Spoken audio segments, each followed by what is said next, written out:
Mais pour nous, c'est un double anniversaire, donc 80e, évidemment très important pour toute la région, mais également les 60 ans du musée, puisque le tout premier bâtiment a été inauguré le 6 juin 1964.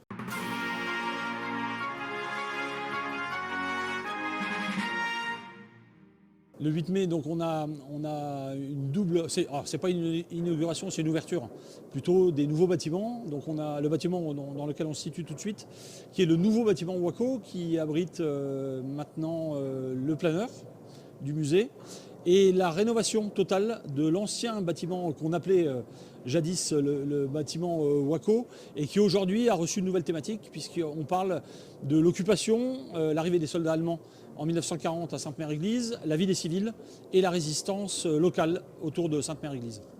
Alors le nouveau bâtiment qui fait à peu près un tout petit peu plus de 1000 mètres carrés, c'est une construction, donc c'est un bâtiment qui n'existait pas auparavant.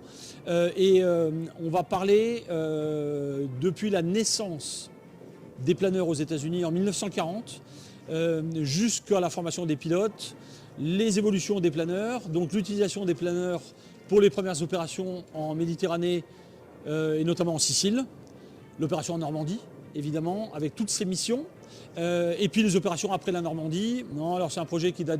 Alors, même si le projet date d'il y a un moment, c'est-à-dire qu'on l'a fait par phase. On avait souhaité construire le bâtiment Neptune en 2014. Le bâtiment avec le cinéma, qui est le centre Reagan, qui a ouvert en 2016.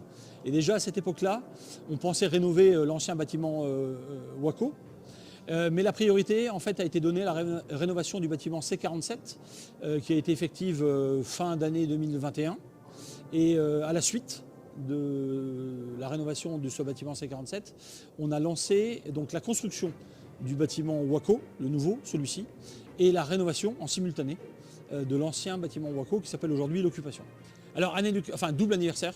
Puisque là, alors cette fois-ci, on parle d'inauguration, puisqu'on fera l'inauguration officielle des deux bâtiments normalement le 7 juin. Mais pour nous, c'est un double anniversaire, donc 80e, évidemment très important pour toute la région, mais également les 60 ans du musée, puisque le tout premier bâtiment a été inauguré le 6 juin 1964. Donc ça, c'est ce double anniversaire qui est important, qu'on ne doit pas évidemment louper. Au-delà de ça, maintenant, pour ce qui est du programme, on a aussi le camp Geronimo, qui est juste à côté du musée, donc 12 000 m² de terrain, ça n'a pas changé, il est toujours au même endroit depuis un peu plus de 10 ans maintenant.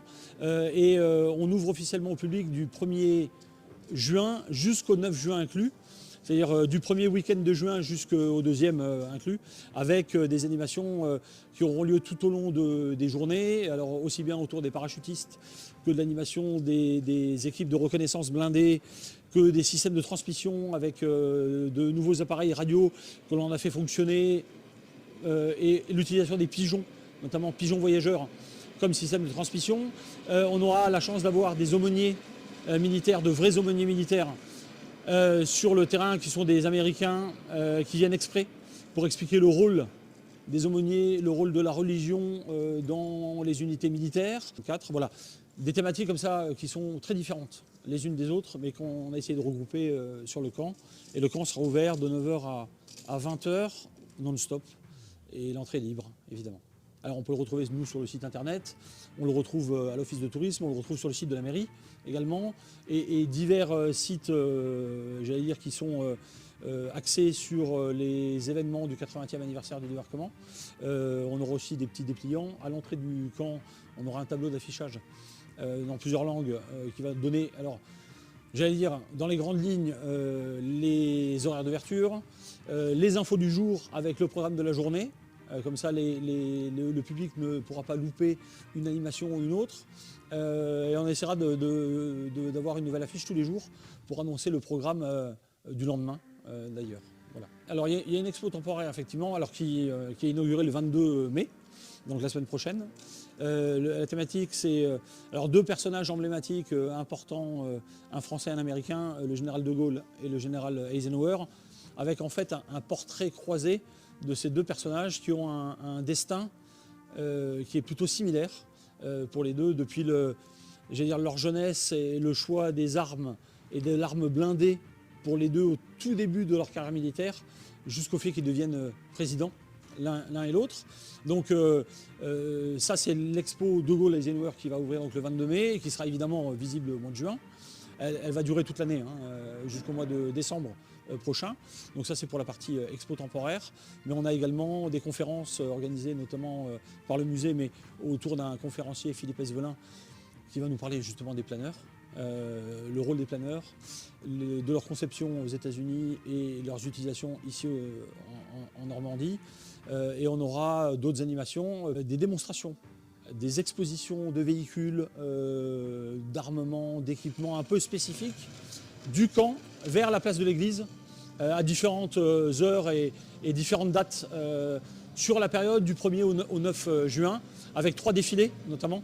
Un défilé civil qui aura lieu le dimanche 2 juin en milieu d'après-midi, un défilé de véhicules militaires alliés américains, britanniques, canadiens, etc., qui aura lieu le 5 juin ici sur Sainte-Mère-Église en fin de matinée, et le défilé traditionnel des véhicules militaires avec blindés, chars, etc., qui aura lieu le dimanche 9 juin en fin d'après-midi.